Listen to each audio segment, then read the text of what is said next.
as a young South African, yes, of course. If the government had to stop the 147 race-based laws, if they had to say that we'll buy land, willing buyer, willing seller, if they had to stop these draconian legislation of companies having to give 30% of their company away just to do business in this country, I think that then there will be a buy-in. All I want to do as a white Afrikaans South African is make this country amazing for my children. My guest is the Freedom Front Plus's Ronaldo Gouws, a well-known podcaster and political commentator who first rose to prominence in the Democratic Alliance. And after a public scandal, he was expelled and later joined the Freedom Front Plus, I think back in 2025. Today, he continues to shape conversation on culture, identity, and Afrikaner politics in South Africa. Ronaldo, we've spoken before. I think this is our third chat, in fact. So, welcome back. Thanks for having me, Johan. It's always great to be on this program. And I think it's got to do with the way in which you interview people. And I've watched, ever since our first interview, I've always watched your interviews with fascination, whether it is people on the left, whether it's people on the right, whether it's, people that's on the fence, as they call it, on the center. I was accused of that for a long period of time. But yeah, I'm happy to be here, and it doesn't feel like an interview process. It feels just like a very nice conversation with a friend. Thank you very much. I'm glad you say that, Ronaldo, because I really, truly believe that everybody has a voice. And I really believe that we can only understand one another better if we listen to one another. And I've mentioned to you that I'm kind of, under a siege, a attack from the so-called left in South Africa, because I dare to talk to people such as yourself, your name specifically included in this not wanted list that I get from the other side. It's a great thing then that we've got freedom of speech, firstly, and secondly, if you can correct me if I'm wrong, but you had one of the most leftist people I've ever met in my life. I think it's Dr. Tristan Kapp. You had him on your program. So what's the issue there? Just a question. Did you get a lot of complaints from people that you had him on your program? To be honest, I don't think I got one single complaint. Really not. That's interesting. And I'm being very sincere now. So I'm not being sincere. The point that I'm making is it seems that, when you have people that disagree with some people's viewpoints, they don't have a problem with you hosting somebody. But clearly there's an indication that there are some people that have a problem with freedom of speech, and it's not coming from the right. That's for sure. So that's my opinion, not yours. No, your observation is 100% correct. What fascinates me about this, just by the way, before we start our chat here, Ronaldo, is that the so-called woke left, I've been accused of being woke. I'm being accused every day of being a communist or a traitor or a socialist or all sorts of things. But if you really think about it, the whole woke ideology is about recognizing the others in his or her identity. The way in which you self-identify, I think, is the word that's been, the terminology that's been used. If you're a guy with a big fat mustache, but you identify as a woman, then it's okay, and we should respect you and actually treat you like you wish to be treated, and recognize the fact that that you wish to be called in female terms, or whatever the case might be. So that's what wokeness is supposed to be all about, wrecking each person within his or her individual kind of framework, unless we start talking about groups. So when I identify as an Afrikaner, then immediately I become a racist. Am I seeing it right? Is my view on these things correct? Yeah, not only is it correct, but it goes a lot deeper than that. So you are allowed to identify as whatever you want to, and that is protected. But the moment that you identify as somebody that loves their culture and want it protected, then that is a bridge too far. So it's this typical thing of, I identify as a female when I'm a man, but then when, me as an individual says, okay, well, I identify as a straight white male, then it is considered, okay, well, you are the devil and you are evil. So even just the thinking around it doesn't make a lot of sense, because you also have the left, and specifically the woke left, that consistently preaches, about tolerance and respect. And then the Yeah. moment that, you don't fall into the categories that they want to defend and protect, Yeah. then you are seen as the Absolutely. villain. So they do the Yeah. complete opposite of what they preach. And then Yeah. don't even get me started with the double standards, like the LGBTQI plus community that is fighting for Palestine and fighting for Iran, when the very first thing that the Islamists in that group will do is throw them off the highest Yeah. building in the city. So but then they go off at people that point this out to them, but they then still defend the people that would kill them the very first opportunity they get. And then for some magic reason, we are the evil people and Yeah. we are the people that they can't tolerate. Doesn't make sense. Yeah, no, it is fascinating. I also I mentioned this to you before we started this discussion that I'm indeed under attack by the so-called left in South Africa, and I kind of asked myself, well, I know that one of the folks I spoke to, a female, a lovely woman, described herself as progressive left. And I was Mm. wondering if you could help me to unpack that. What do South Africans, white South Africans, and then in particular Afrikaners mean when they say we are part of the progressive left? What is progressive left? Unless you tell me you're going to join Julius Malema and his party. In my opinion, it just means anti-white. It's an anti-white narrative. They support critical race theory. They believe that everything capitalist should be dismantled and that we should have equality at all costs. That is my understanding of it. I haven't delved too much into it because, I don't want to go and look at all the psychological problems that these people have. But what I can tell you is that the overwhelming majority of woke leftist white people that have proclaimed that they are progressive, in essence, is anti-white. That's the narrative that they are driving. I suppose it's quite right when people say that your vote seems to be always in line with your social status or with how much money you have in your pocket. That seems to be Exactly. always the deciding factor. I want to talk to you about you left the DA under somewhat unfortunate circumstances some time ago, or I think left is a kind way of putting it. But be it They as it they may. kicked me out. Let's get it right. They terminated my membership. They Yeah, kicked me out. I didn't have the option to leave. They just kicked yeah. me out. No, That's what happened. no, I clearly remember that, Ronaldo. Be it as it may, you joined the Freedom Front some months ago, I think September last year or something like that. So I That's guess correct. my first question today would be, do you find the grass greener on the other side, your side, the new side? Yes, I do. Contrary to popular belief, that saying that the grass isn't always greener on the other side, it's good that they say not always, because in my case, it definitely is greener, literally because the party's colors are green, but also figuratively in the sense that I have found people that are like-minded. I have found people that stick to their values and principles. And it is, I mean, look, I am Afrikaans. I grew up Afrikaans. So it's not such a big shift for me to fall in with the Freedom Front Plus. But I also have to say that under the leadership of Dr. Corné Mulder, he has made it a lot more of a soft landing because Yeah. of what the Freedom Front Plus is turning into and how it's changing, to deal with the South Africa that we are facing currently. And the good thing is that it's not taking values and principles away like some other parties are doing. It's reinforcing it, but it is making clear what mainstream media and other political parties for a long time said about the Freedom Front Plus that was completely inaccurate.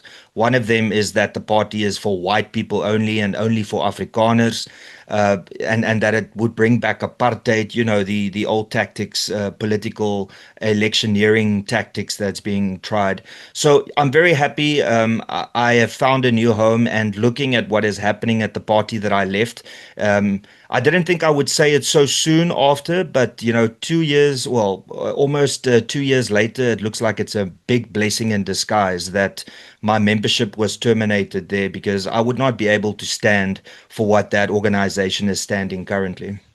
Yeah, give me just a feeling of the feel. What does it feel like? My impression is obviously the DA is a more left party, a more liberal party, more open party. That's at least the impression one gets. The Freedom Front Plus is more of an Afrikaner party. Uh, the Afrikaans word behoudend comes into my head. Does it feel like that as well? The biggest change that I experienced was when I went into my very first meeting. The meeting started off with a prayer, which is something in the 12 years that I was with the DA that never happened. It was said that we should, bow our heads for a moment, but it was weird because there are people of different faiths there, and then we don't actually focus on any particular one.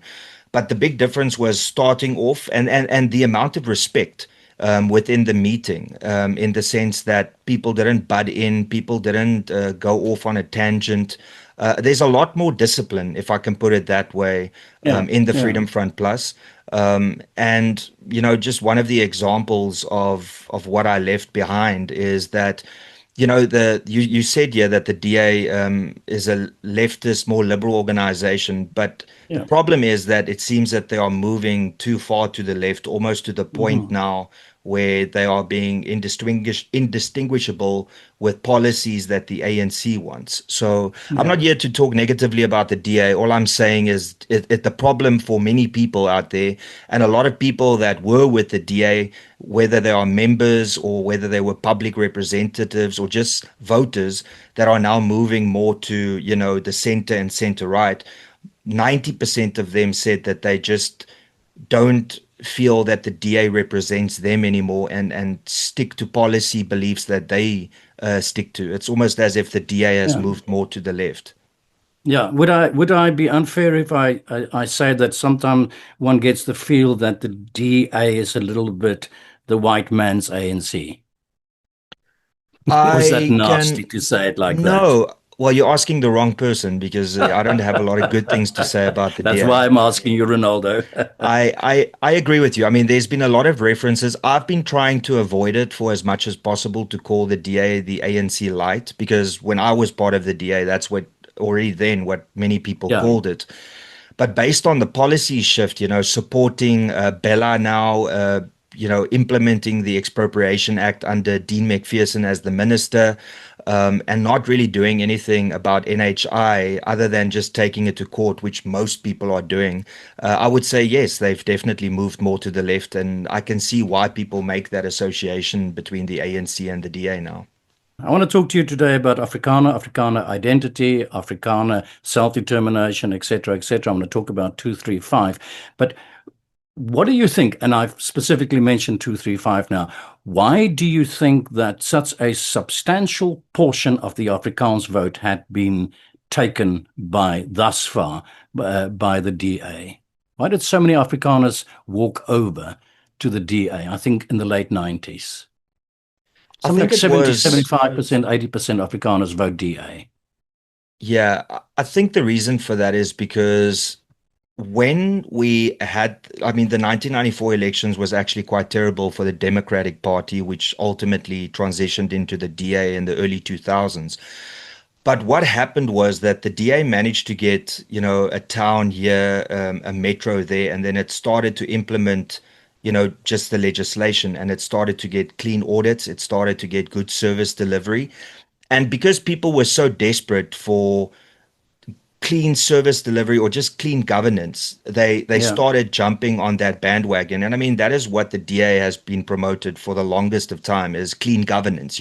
Where yeah, we govern better than anybody else. And people started jumping on that bandwagon because, the DA also grew to the point where for the longest period of time, for a white individual, whether they were conservative or liberal, the options were the ANC or the Democratic Alliance. That were the two options that they had. And when you looked at the DA, you saw clean governance. And when you looked at the ANC, you saw corruption. And then that is just a snowball effect. The more people lived under DA control, the more they said, well, they govern well and our streets are clean. We don't have potholes. The street lights works. And that is what then snowballed into the DA support to where it is right now. The problem, however, is that you can look at Cape Town and ask the people there that has clean streets and their waste is collected and they have working street lights and street markings. The problem now becomes the affordability of living there, Yeah. Yeah. because the DA has implemented this policy of you have to subsidize people that aren't as lucky as you. And they are implementing this with the rates and taxes. And you don't have to trust me. You can just go and look in Cape Town Yeah. at people complaining about this. So I think there's now also a shift in the sense that people are already looking past clean governance, because any political party worth their salt can provide clean audits and govern well, because you just have to implement the legislation. It's not as if the DA has got the secret recipe to good governance. Any political party can govern well if they just follow the law. But now Yeah. people are looking past this and seeing, okay, well, let's say we get to the point of clean governance. What's going to happen then? Well, that is when you not need to start looking at the DA's economic justice policy, and you have to look at, these destructive policies that will ultimately punish people for being middle class, punish people for doing well for themselves, because they have to now subsidize individuals that might not be working as hard as them or might have had issues in life. And now you have to subsidize them, which is a very communist and socialist thing to do. What is, in your view, and this is your opportunity to punt your party here now. What is the most important policy difference that separate the Freedom Front Plus from the Democratic Alliance? The Freedom Front Plus is not scared to say we are who we are. We are an organization that is conservative, a political party that believes in conservative values. We are a party that is guided by our Christian beliefs. We meaning, the values and principles that we have is espoused in, the faith that we follow. And then it runs a little bit deeper than that, in the sense that we will not change who we are in order to get more votes, because there's a big thing that I think a lot of South Africans don't understand. Political parties can exist for two reasons, and it depends on the people that run those political parties what the end goal is. Now, the one goal is to govern at all costs, meaning you want to implement your policies and you want to govern the country. And then when you do that at all costs, you give up a little bit of your values and principles, because you want to be everything to everybody, Yeah. and you are willing to adjust your values and principles to get that vote. And I think that you can clearly see that with a specific blue political party, especially over the last 2 years. Then you get a political party that states, this is who we are, this is what we represent. And in the case of the Freedom Front Plus, it is conservative values. And I think a lot of people have a misconception over what that is too. But in essence, it is being proud of your culture, being proud of the family that you have, the faith that you have, and being proud of the country that you live in. Not necessarily the government, because I don't think anybody can be proud of the government of South Africa, but we can be proud of the country and what we want this country to become. But just back to the point, the Freedom Front Plus has made it unequivocally clear that we are who we are. And when you join when you join the Freedom Front Plus, you are joining the organization. The organization's not joining you. So that is a discrepancy between, I would say, the Freedom Front Plus and most other political parties in this country. If the Freedom Front Plus never governs outright, then that's it. We are just here to represent conservative values and conservative interests. And if you look at South Africa, a lot of people go, well, how many conservatives are there truly in this country? Well, 85% of this country is Christian. And if you are Christian, then you are definitely conservative, or you have a lot of conservative values and beliefs. So 85% of the population of this country, black, white, colored, Indian, and Asian, are Christian. And that is the potential out there for the Freedom Front Plus to get, because they represent all of those conservatives, not just white conservatives, not just black conservatives or Indian conservatives. We represent all conservatives that believe in what we believe in. This might be a little bit of a difficult question. I don't know. But what I did not hear in your answer, Ronaldo, is 235. What I did not hear is self-determination. So what chunk of the party's heart and brain belongs to this idea of we are the party that will eventually or are in fact fighting for Afrikaner self-determination? I think, look, I mean, I'm not part of the leadership structure within the Freedom Front Plus. I can only talk from my perspective, which is a younger white South African perspective. My focus is first and foremost to ensure that we should not be embarrassed to say that we are Afrikaans. We should not be embarrassed to say that, we have this culture and we are proud of it. Every single culture in this world has committed some violent and aggressive atrocities. You can look at the United States dropping atomic bombs. You can look at Europe and the slave trade. And even in the South African context, you can look at England and how they put our women and children in concentration camps. You can look at Germany and, of course, the Nazi regime. The point that I'm making, and even, Xhosas, you can look at Shaka Zulu and the Mfakane. There's many cultures. All cultures have got some atrocities in their history. Yeah. And the fact that, the Afrikaner will forever be connected to apartheid, but that is now the defining factor for the last 31 years in this country, and we still hear it every day on social media. And whenever a politician doesn't have an adequate answer, then they fall back to apartheid and blaming Afrikaners. So my focus is to get rid of that narrative that you should be embarrassed or you should be ashamed of being an Afrikaner. I'm saying be proud of your culture, be proud of being a Christian, be proud of your language, and stand up for that. And I think that eventually then leads into self-determination, because if you look in South Africa, so many people are disputing the fact that the Afrikaners wanting a place of their own is racist, and there's a massive issue with that. Well, my counter argument to that will be Section 235 of the Constitution isn't just for Afrikaners. It's not just for white people. It's for any cultural group, whether you are Xhosa, Sotho, Venda, English, Afrikaans. It's for everybody. But what is especially important is if you look at the Ingonyama Trust in South Africa, they own a massive chunk of KZN.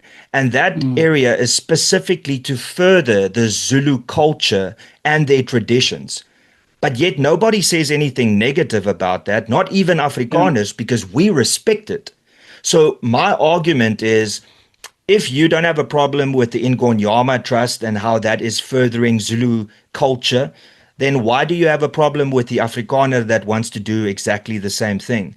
Because I think the big difference here is that people associate the Afrikaner wanting to go and have their own little space as apartheid, when that is not the case. It's literally the protection of our cultural values and principles. And if people want to know why, well, you can look at the Bella Bill, the Bella Act, which is trying to eradicate Afrikaans out of schools. So there is a real case to argue that Afrikaners needs protection in order to ensure that our culture lives on, because Afrikaans is the youngest language in the world, and only Afrikaners speak it. I mean, I know that there are expats across the world that speak it, but within 2 or 3 generations, their children will be speaking English. They won't be speaking Afrikaans. So it's more than just, a bunch of bitter Afrikaners that, want to go and live on a place on their own. No, it's so much more than that. It is protecting this beautiful culture and heritage that we have as the Afrikaner people. So, yes, I do believe that, the Afrikaner should have a place to call their own. And if anybody has a problem with that, then I will just refer them to the Ingonyama Trust and to Section 235 of the Constitution. Because if you believe that that is racist or there's a problem with that, then you must think that the Constitution is racist then. In my discussion with Corné Mulder, he made it very, very clear to me that Section 235 is an important component of the political direction that the Freedom Front Plus want to take the Afrikaner to. He literally said to me that without that geographical space, that piece of ground that I can touch and feel and smell, the Afrikaner nation is at some kind of a threat of extinction in the future. What I'm trying to establish is, why do I get this feeling that if that's the case, even Dr. Corné Mulder makes it very clear, why do I get the feeling that people sort of still dance around the theme a little bit, that it becomes a little bit uncomfortable to say, well, that's what we're working towards, that is what distinguishes us from all the other parties in the country? I think it's because not every single Afrikaner wants it. And, I don't think that it's a case of, the situation where, Afrikaners don't like people to speak on their behalf. We could see that with the open brief that was written by, the Afrikaners. Yeah. Ultimately, what it boils down to is I think that the Freedom Front Plus is fighting for it, and they believe that that is something that should happen because the Constitution provides that opportunity. But it doesn't prevent other cultures from doing exactly the same thing, and Yeah. some cultures already have. So I don't think it's dancing around the actual self-determination. I think most people in the Freedom Front Plus and Afrikaners themselves want that little space to call their own. And this is not something that's new. I mean, this is something that wars were fought over. The Anglo-Boer War was fought over this, to the extent that the Afrikaner wanted to get away from British rule. And then that is why the Yeah. Groot Trek happened. They wanted to have their own little place where they didn't bother anybody and nobody else bothered them, and they could just grow this new culture and this new language and this new way of doing things that they had. So I think anybody that joins the Freedom Front Plus will agree that yes, the Afrikaner deserves their own little place in this country to call their own, just like every other cultural group that wants it. It's not only for Afrikaners. But I do believe that there are many Afrikaners that don't necessarily just want to go and live there. So for them, it might not be a priority, if that makes sense. Yeah. No, I hear what you say. I'm trying to figure out what is the majority view amongst Afrikaners. I'm sure that Um, they would want a place to call their own. yeah, that's where I'm going to. And I must say to you that I was very surprised when Dr. Mulder so openly and so brazenly stated his case to me. I was Mm. really surprised. In fact, I asked him if he would call himself a radical revolutionary in the process, and he affirmed that. He said, Certainly I would." So I noticed in my last conversation that I had for my podcast, for my YouTube cast, whatever they call it, I spoke to Dan Root about exactly the same subject. Dan representing more or less the kind of intellectual Afrikaner, Mm. delightful character to talk to. And I noticed that Elma Potgieter, the actress, wrote a comment, and she said that we don't have a free press in South Africa, and that is why the press do not know what the Afrikaner wants. Is Elma right? Look, I mean, I didn't listen to the whole conversation, but what I can say is that there is definitely an anti-Afrikaner narrative by most mainstream media outlets in South Africa. I think it's very clear if you look at what Media 24 is doing in the way that they consistently attacking Afrikaner organizations like AfriForum and Solidariteit, and even blaming them for the failures of the ANC and saying that the reason that the United States is so angry with South Africa is because of AfriForum and Solidariteit and not the Yeah. terrible policies by the ANC. But what I can tell you is that yes, I think it's because of two things that the Afrikaner is seen in the way that they are being seen, and that is mainstream media's portrayal of Afrikaners, and definitely the ANC's portrayal of Afrikaners and what they are teaching, the children in classes in schools these days, but also the narratives that are being driven. I mean, you can just look at the State of the Nation address over the last 10, 15 years. Every single time apartheid gets brought up, colonialism gets brought up, and it just paints this picture that the Afrikaner is still the same Afrikaner of the 70s and 80s when that's clearly not the case. Yeah, yeah. I noted here for myself, I think you were 7 years old when Nelson Mandela walked free. Do you That's right. think today, 31 years later, you still have a moral obligation towards Black South Africa? No, I don't. But what I do have a moral obligation to, for my own personal opinion as a Christian, is to help those in need. And I Mm, don't look at the skin color to assist those people. But because of the past, the overwhelming majority of people in this country that need assistance are Black individuals. So for me, it's not a case of I feel guilty for being a white South African. I feel bad because of the government failure over the last 31 years. And that is why I've raised hundreds of thousands of rands to assist, predominantly Black individuals, helping Black final year students to pay their tuition to finally graduate. But, that will never ever reach the press because the press sees me as this right-wing extremist. And apparently, that I'm a racist, a homophobe, Islamophobe, and all of those things. And that is mainstream media driving this terrible narrative about me, about white people, and then specifically about Afrikaners.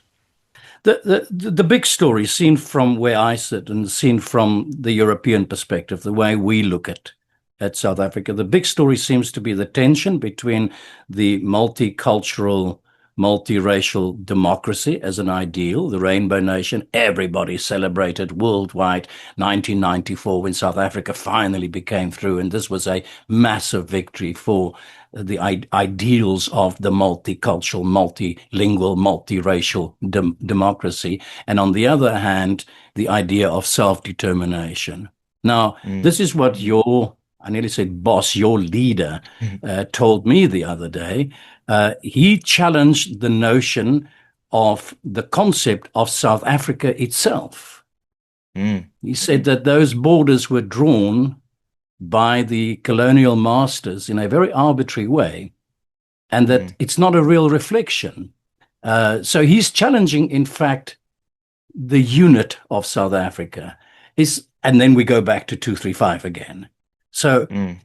isn't that the story of the decade, the story of the century?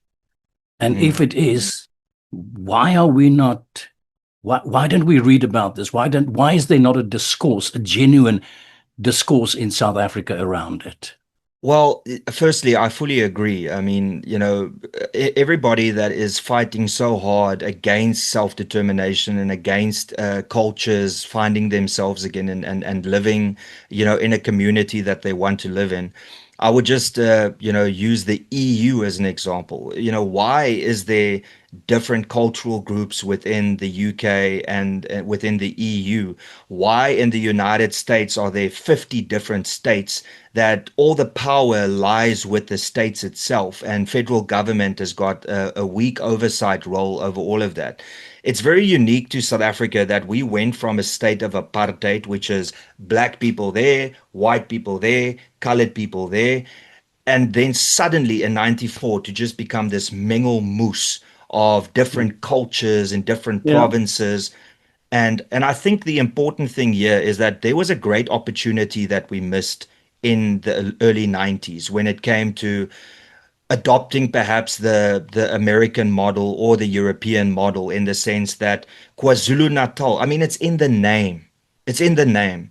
Why didn't they look at creating KwaZulu-Natal as a cultural province for the Zulus and the Eastern Cape as a cultural province for the Xhosas?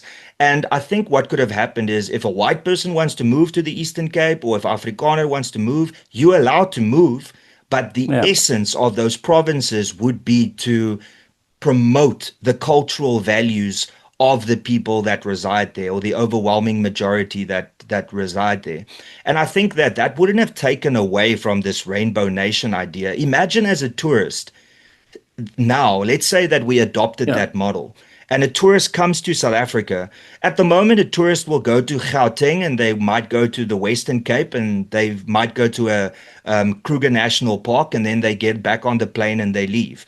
Now, imagine if we had 9 different provinces that each represented one or more cultures in those provinces, where you go to a province and you experience something completely different. I mean, imagine going to a Zulu cultural village and then going to the Voortrekker Monument. I mean, that is something that opens your mind up to exactly how diverse we are as cultures. And that wouldn't have taken away from us as South Africa. I think that would have strengthened the case for South Africa as to why people should come and see how different cultures can live together.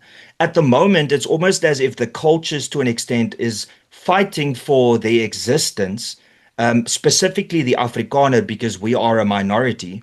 It's almost as if the cultures are fighting against one another right now, when if we implemented the right model, we would have had more cohesion and more space to, be ourselves, but also work together for a better South Africa for everyone. I'll go back to my discussion with Corné Mulder. He said there is no such thing as a South African. That's more or less what you're saying as well. Let me ask the question like this. In 1992, at the referendum, I think something like 62% of Afrikaners voted yes.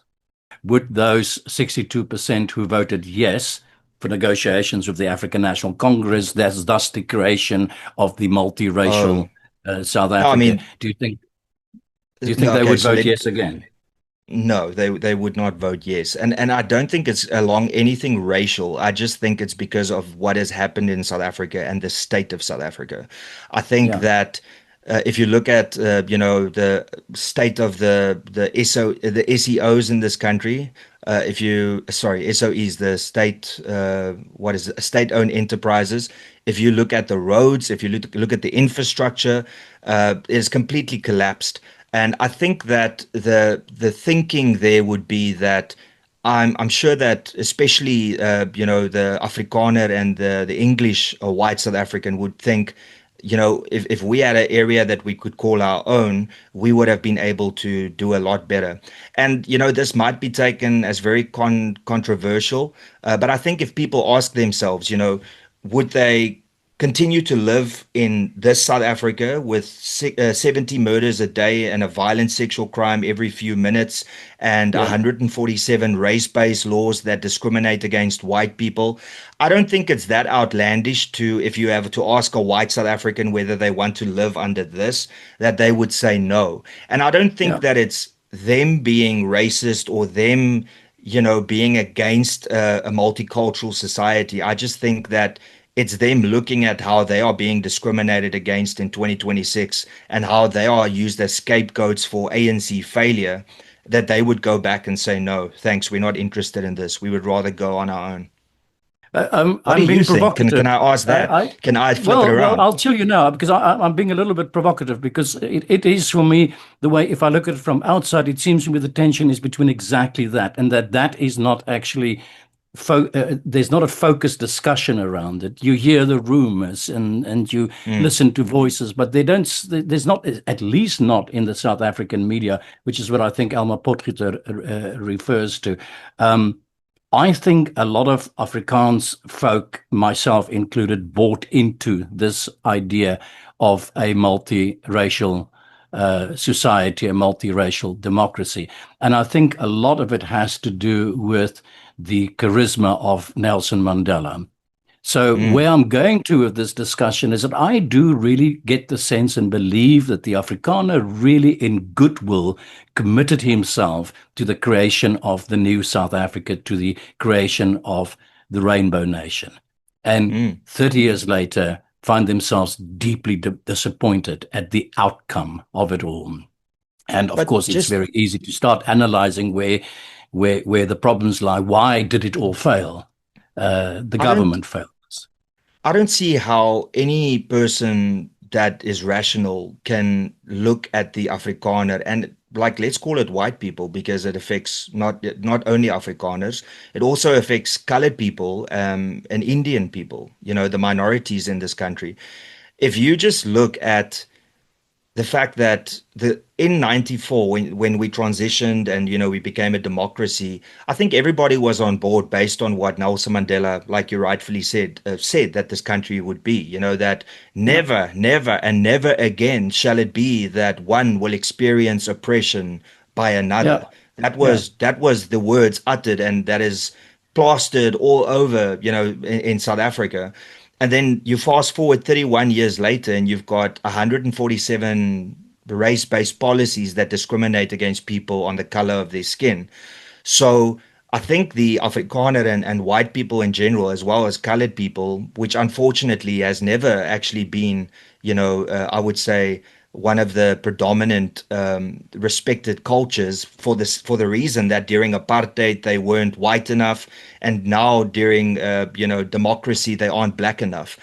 So I think if you look at it holistically, you can see that the Afrikaner and white people and colored people feel betrayed because we bought into this non-racialism future, and this future where everybody would be treated equal, not be judged on the color of their skin. But now we've got triple BEE, we've got affirmative action, we've got the fact that even if you decide to go your own and start your own business, now if you employ more than 50 people, you have to align with Yeah. BEE, otherwise the government can fine you. So I think it's very clear that the promise made by the ANC in the 90s were completely were complete lies, and they didn't honor their commitments that they made. And now, with all of this discrimination against young white South Africans that had nothing to do with Yeah, apartheid and has been yeah. born many, many years after it ended, are now facing discrimination.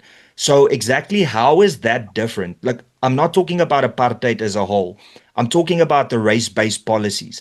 How is the race-based policies during apartheid any different to the race-based policies by the ANC in 2026? I really get the point, and my question really is: do you think because of the failures of the African National Congress, because of the collapse of South Africa that we've experienced over the last 30 years, we see it in front of our eyes. When I look at the pictures of Johannesburg, I was a student and lived in Johannesburg, and I look at the pictures, I cannot describe to you how visceral it is to see this collapse of this country. Mm, Because of all of those things, my theory would be the Afrikaner in good faith voted yes in the referendum, in good faith said we will work and contribute towards this idea of this multiracial uh, democracy in South Africa.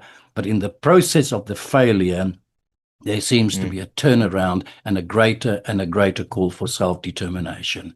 My I question agree to with you you. is my analysis more or less on spot or not?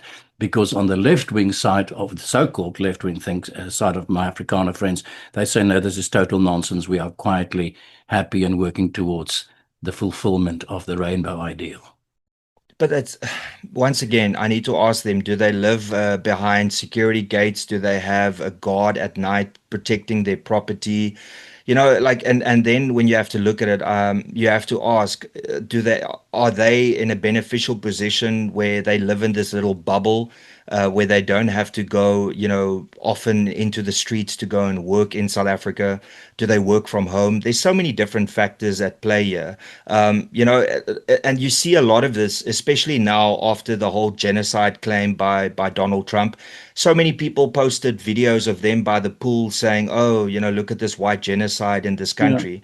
And my question to them is, okay, so just because you aren't currently being murdered, does that mean that nobody else is being murdered in this yeah, country? Or because you are sitting on the side of a pool, does that mean that every other South African is sitting on the side of a pool? No, yeah, it does not. That is actual privilege.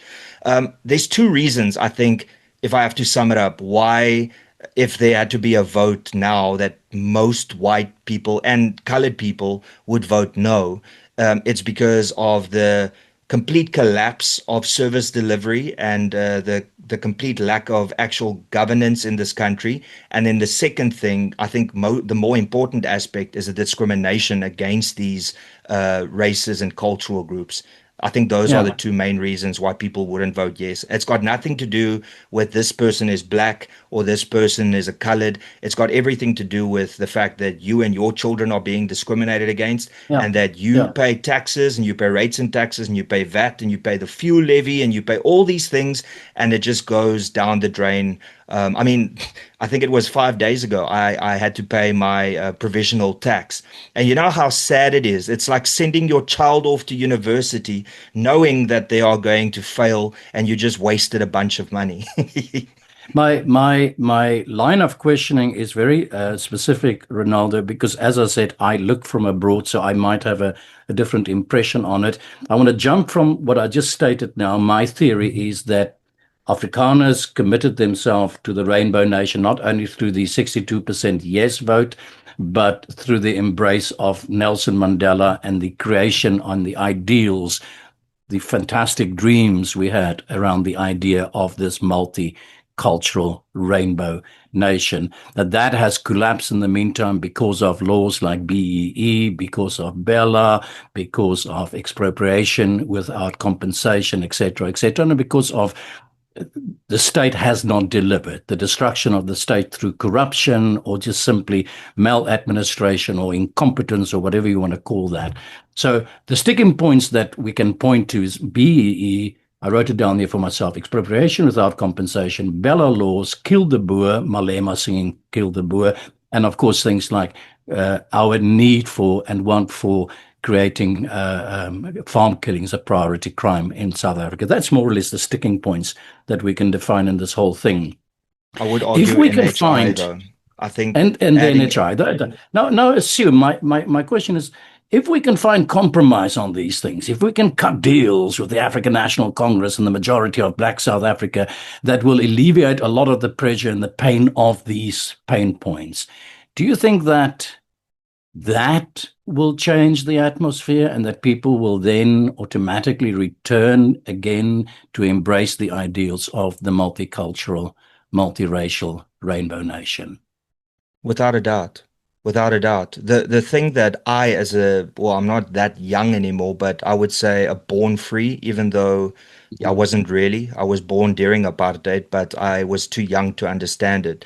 As a young South African, yes, of course. If the government had to stop the 147 race-based laws, if they had to say that we'll buy land, willing buyer, willing seller, if they had to stop these draconian legislation of companies having to give 30% of their company away just to do business in this country, I think that then there will be a buy-in. All I want to do as a white Afrikaans South African is make this country amazing for my children. That is what I want to do. I don't want to improve it just for white people or just for black people. I want to work towards a country that I can be proud of and that my children can be proud of and that they one day can improve for their children. I Yeah. think that is how most South Africans feel, whether you are black, white, colored, or Indian. The problem, however, is that the government is consistently making this about race, making this about everything other than what it should be, which is improving South Africa for all who lives in it, whether they are a Yeah. minority or whether they are the majority. So if these commitments, like if, let's say if Cyril Ramaphosa tonight went to a podium and said, ladies and gentlemen, my fellow South Africans, tonight we are removing broad-based black economic empowerment. We are not going to implement NHI. We are Yeah. going to kill expropriation without compensation. We ask that everybody take hands and that we build this nation to what it can be. Unequivocally, I think that at least 90% of white South Africans will go, let's do it. Let's work together. Yeah. Because that is Yeah. already happening. I'm not sure if you're aware, but every day South Africans with their everyday interactions speak to one another. White South Yeah. Africans speak to black South Africans and go, I can't believe that the government has done this, because Yeah. of course, we know the overwhelming majority of people that suffer in this country are black South Africans. White Yeah. people, to a large extent, has kind of started their own businesses or they work on referrals and they try and help one another. So ultimately, the people that will benefit the most if the government just stops this destructive policies are black South Africans. But then Yeah. we can all work together towards a better future for all. Yeah. Now, of course, we know it's all theoretical, what we say now. And we Mhm. also know that the probability of any of these things happening in the future, at least under the African National Congress, is virtually null. But you just, if you, and on ground level, we also know that people actually do get together. I get that confirmed in all my discussions. My friends here from Amsterdam that go to South Africa and come back, they all tell me, on ground level, people really get along. There doesn't seem to be Mm. much of friction or problems, race-related problems. It's not really been No. much in terms of race hate that we've smelled coming from South Africa. Now, what happens then to Ironically, 235? sorry, Yeah. ironically, sorry, I hate to, you see, I have to unlearn this as somebody with my own YouTube channel. No, I no, please go ahead. apologize. Go ahead. Go ahead. You raise a very important point, I think, that proves that it's not about wanting to separate ourselves or, Afrikaners or white people from the rest of this country. Because I think that if the government had to do what, we suggest they do, if they had to do that tonight, then self-determination wouldn't even be a thing, in my humble Yeah. opinion. Yeah. For the Yeah. immediate future, I do think that culturally, the Afrikaner would like to have an area to show their culture off more, but it won't be there for to live and to develop separately from other cultures. So I think the point that you just illustrated there, if that had to happen tonight, then I think a lot of Afrikaners that want self-determination would go, okay, well, let's give this another go. Yeah, yeah. But it's not going to happen. We can No. guarantee that as well, that that's Oh, yes. not going to happen. And I would go so far to say that even if there is to be a democratic alliance as a majority to form a new government in South Africa, BEE is going to get a new jacket, but it ain't going to disappear. Mm. And then also the same with the social grants. Under the DA, they want to increase the social grants. So that's just more communism, isn't it? Yeah. I can give you my answer to that. I just checked up on Mm. that. What was the social grants like under the apartheid government? And it doesn't turn too well in this conversation. So, Mm. as a white man, I was well protected by my government under the apartheid system. So that's Mm. that's another discussion for another time, and I don't want to Yes. go there. I want to Yeah. stick to this line of question at the moment because it seems to me, in terms of my discussion, at least with Corné Mulder, that there's a genuine kind of a drive towards the idea of some form of independence, whatever that independent, we need to define that. You said if Cyril Ramaphosa is to address the nation tonight and say, folks, we've decided there's no more BEE, there's no more, this is going to be, all of these laws will disappear. Would he then be right to say to Ernst Roots, you may as well close down Lex Libertas now, and to say to AfriForum and Solidarity, guys, the fight's over? No, because look, I mean, we live in a reality. I think I'm being provocative just for fun as yeah. well, Ronaldo. No, And I I think think it's an the important discussion. No, it is because look, I think there'll be we have to put it in the frame of mind that the last 31 years did happen. So if the ANC comes out and says these things, I don't think that anybody will believe him, first and foremost. Yeah, and we Um, know it's not going to happen. it's not going to happen. But besides that, I do think that there are still a lot of Afrikaners that, even despite the fact that that is what Cyril Ramaphosa will offer, and let's say it did happen, they would still want a specific area to call their own. And I don't honestly see a problem with that. I don't. Yeah, I give every culture, if I had the choice, I would provide that option for every single culture and say, yes, we live in a country that has got so many different cultures, but surely you would like a little area in South Africa to call your own, where that can be the purest form of your culture that does not get touched, that does not get manipulated by globalism and all of these things. Because that is also another discussion, is the fact that with all of the World Economic Forum policies and the UN sustainable goals, the ultimate goal is to have this globe that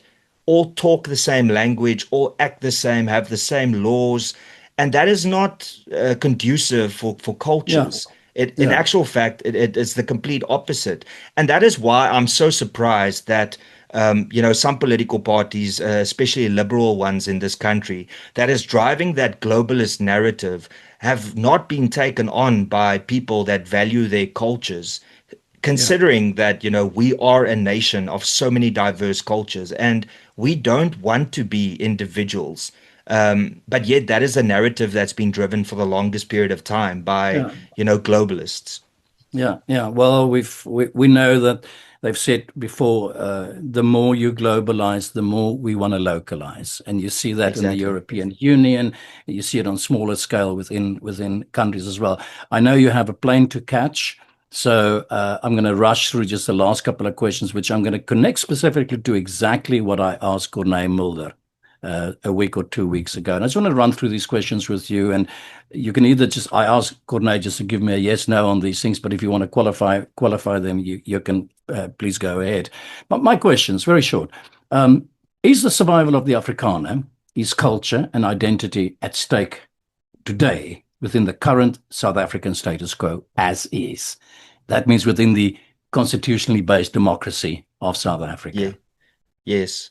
And the reason I say that is because if you look at the amount of discriminatory laws against minorities in this country, I think that it's not an opinion, it's a fact. If you look at the Bella Act and how that is trying to remove Afrikaans as a medium out of schools, that is a clear indication that they want the eradication of the language.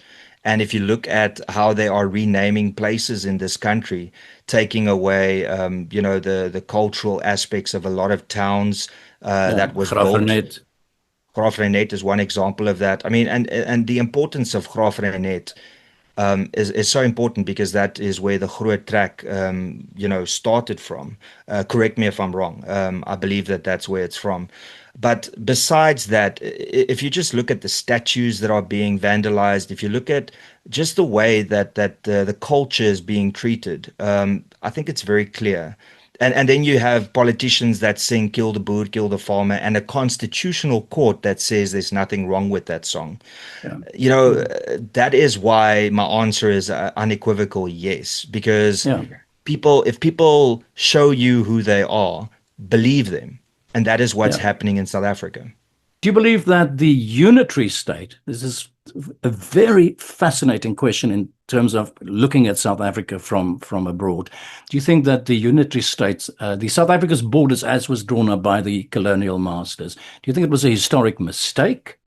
And do you think it represents a false illusion of the very existence of a South African identity?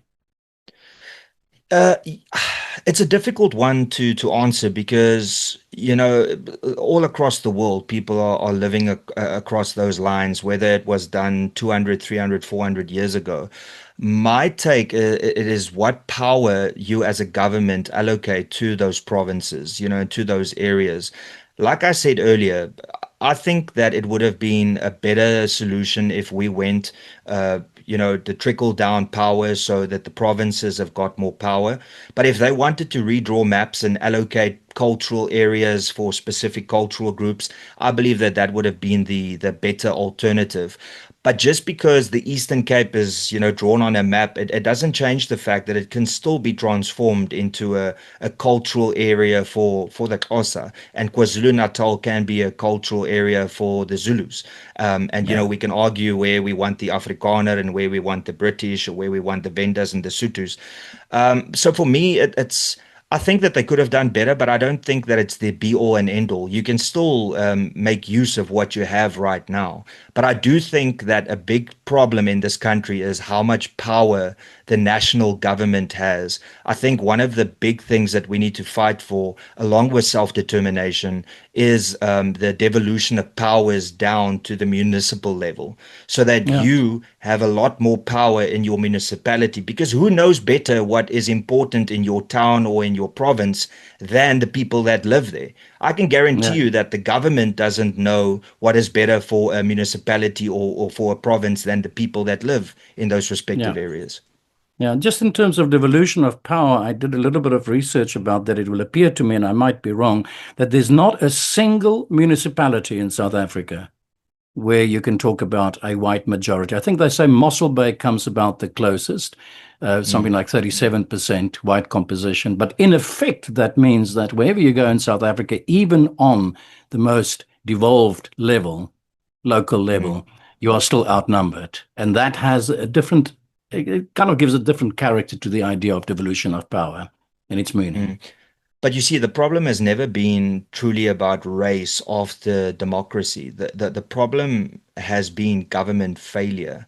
And that is why I find it so laughable when anybody wants to, in 2026, attack, white people for saying, well, you just bitter that apartheid ended. And to me, it's like, well, if people were bitter, they would have left the country. Yeah. For the last 31 years, It's we've not been my living impression, I under. must say to you, Ronaldo. It's not my impression at all that people are Mm, yearning to go back. Even the most conservative no, Afrikaners that I've spoken to, I don't get no. that impression that there's a hunkering, a yearning back for apartheid. But you see, that's also another important aspect is who implemented apartheid and where did it come from? It came from Mm, Afrikaner nationalism. Wasn't mm, conservatism to the extent, because yeah, even today people align conservatism with apartheid when that's not the case. I mean, yes, there might have been a couple of conservatives that might have had a hand yeah, with the National Party, but overwhelmingly it was Afrikaner nationalism that brought yeah, apartheid along, not yeah. conservatism. Yeah. Let me just run through my list of questions because as I said, I know you've got a plane to catch. Uh, Mm. your leader, Corné Mulder, says there's no such a thing as a South African, let alone a rainbow nation. I agree, in the sense that there definitely is no rainbow nation. I think the South African thing is semantics. I think Can I that we qualify that? ident. Can I make it easy for you here, Mm. Ronaldo? Corné Mulder says we hobble from one international rugby victory to the next to cling to the idea of national identity and pride. That does seem to, there's something there that rings true. Yeah, no, I agree with that. Look, I mean, the first and foremost, I see myself as a Afrikaner, and then I see myself as a South African, because my identity is how I was brought up and the things that I believe in. I think that calling myself a South African to me just identifies myself as a geographical location, which is also not that inspiring, if I'm honest. Like they literally took a geographical name to call this country what it is, South Africa. So I tend to agree that there's so much more than just calling yourself a South African, because what type of South African are you? Are you an Afrikaner South African? Are you a Zulu South African? So I think a culture, and the cultural aspect and the language you speak is far more important than calling yourself a South African. And I 100% agree that if it wasn't for sport, I agree with Dr. Corné Mulder. If it wasn't for the Rugby World Cup and the AFCON 96 that Bafana won, and then subsequently the Soccer World Cup that took place in South Africa, I think that we would be in a far worse situation, because I vividly remember how crime went down during the 2010 Soccer World Cup. It's almost as if the criminals went, okay, let's buy into this unity. We're not going to commit crime for those 2 months. So I agree with Dr. Corné Mulder. I think that it's just a geographical location that you call yourself. Because what does it mean to be a South African? Because what it means to be a South African for a Zulu person will be different to what it is for an Afrikaner, and will be different to what it is for an Xhosa individual. It's going to be one of my last questions. I think it might be a difficult question to answer. You've committed yourself to the Freedom Front Plus. You Hmm. say that you're more at home there, you feel happier there, you believe in the party. It is more than my impression. It is stated by the leader of the Freedom Front Plus that Section 325, a call for 235. self-determination, 235, I beg your pardon, a call for self-determination in whatever form it might be, is going to be a prominent feature of the way ahead for the party. Um, do you fully embrace that, and do you think that that is realistic and achievable? Yes, I'm 100% behind it, and all I need to do is to point to what's happening in Europe at the moment and ask Europeans whether they are happy that the Islamification of Europe is taking place right now. Would Yeah. you want your cultural preserved, or would you like eventually that your entire culture becomes a replacement for Islam? Because that is what's happening. I saw with absolute shock that somebody was arrested for waving the Union Jack in the UK, and Yeah. they said that he was being vindictive, or some term. He was trying to cause conflict. And that is not what the future of this country should be. That is not what the current state of Europe should be. So I think that self-determination is bound to happen eventually, because you can already see it in some form in South Africa, where you find that a lot of people are leaving the big cities, moving to smaller towns, and then what they are doing there is they are putting solar up, they are drilling for borehole water. They are putting electric fencing up. They are getting security companies to look after the area. So we already see this on a smaller scale taking place at places like Riebeekasteel, Eiserfontein, and all across South Africa. You are already seeing this. I mean, Steyn City in Gauteng is a great example of this for people that are really wealthy. It's living in this bubble. And because it's already happening, and metros are becoming the terrible places to live in with all the crime and all the deterioration, eventually what's going to happen is this a move of people to smaller towns is just going to escalate into something that will eventually become self-determination. My second last question. To settle this matter, wouldn't you suggest to the party that we actually go down the road of having a poll, a professional poll, so we can once and Mm. for all settle this matter amongst the Afrikaans people, and once and for all know whether this is really something that lives in the hearts of Afrikaans people, or the Afrikaner in South Africa? I do think so. I think that this can be taken specifically. Look, I mean, the problem you have here is, how do you get every single Afrikaner or English white person to vote in this? I think what you can do is, within party structures, you can ask this question. You can have Yeah. it at a federal council or a federal congress. And then you can pose this question. You say, do the majority of members of the Freedom Front Plus agree with this? And if the overwhelming of them say yes, then, as is the case already with the party, it can, be pushed even more as a narrative to say, well, if you are going to join the Freedom Front Plus, this is what we stand for, and this is then automatically what you agree with and what you will stand for. And I do believe that we've reached that point with the collapse of infrastructure around this country, that people don't look at it anymore with a lens of, oh, that's racist. They are looking at it from a perspective, well, they are preserving their culture, but they also want to ensure that they are in control of their own future. And a future under the ANC or this GNU government is not the future that I want for my children. And I'm pretty sure it's exactly the same for a Zulu or Xhosa person that doesn't want that future for their children. So it's not a racial thing anymore, even though mainstream media will continue to make this a race issue and the government will continue to make a race issue. I think that the overwhelming majority of South Africans, regardless of their race or culture, sees this as a viable option for them if they want to prosper in South Africa. Yeah. This is going to be my last question, and it might be the most difficult question, Ronaldo. We just talked about the threat to our Afrikaner identity. Um, I had a discussion the other day with Ernst van Zyl, and I said to him in our discussion that I cannot recall a time in my life that Afrikaans had been more celebrated, more free, more creative, more alive than in this particular time of our journey as Afrikaners. I can also not. I can also distinctly recall a time back in the 70s and the early 80s when many of us Afrikaners, still felt a sense of inferiority towards the English-speaking population in South Africa. They used to call us rock spiders. There was a sense of an inferiority about the Afrikaner. The last thing Mm, I would add to that is that Afrikaners would come to Europe and pretend to be English. We were ashamed to use mm. our language in the international context. The language is free today. The language is celebrated today. The language has become not only popular, it's become cool.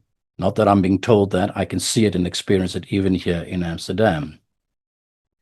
Last but not least, I checked out on the stats, and it will appear that Afrikaans first language speakers have grown from about 5.8 million in 1996 to 6.85 million in 2011. And according to the latest figures taken around about 2022, we talk about 6.6 million. So it sort of stayed at 6.6 million people.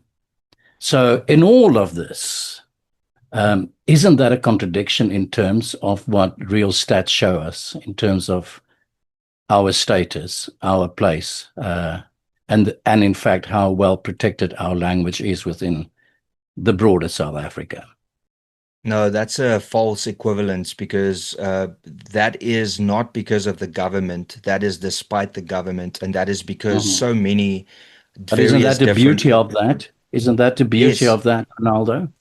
it is the beauty of it, but it doesn't take away that we Yeah, are living under a government that's trying to destroy it. And despite the incompetent government, because we all know the ANC is incompetent, if the yeah, ANC was more efficient as a government, then that numbers would have been a lot lower. But what this government has done is has given this drive within the Afrikaner to say, no, you're not going to do this. yeah, And that is why yeah, there are so many organizations that has sprung out of nowhere, like AfriForum, like Solidariteit, and has built the Afrikaner up and has provided these opportunities for Afrikaans businesses and for the cultural aspects of Afrikanerdom to grow. So do I think that it would have been more if the government played its part? I think that maybe it would have been at the same amount, but because the government has decided to work against yeah, Afrikaners and Afrikaans, this has happened. But how long can it continue? You know, because ultimately these organizations can do their best, but if the government pushes more policies like Bella and bring in policies that discriminate even more, then ultimately you have to ask where's the tipping point? Where does the government's control over laws in this country outweigh the benefits that these organizations can offer to keep the language and the culture alive?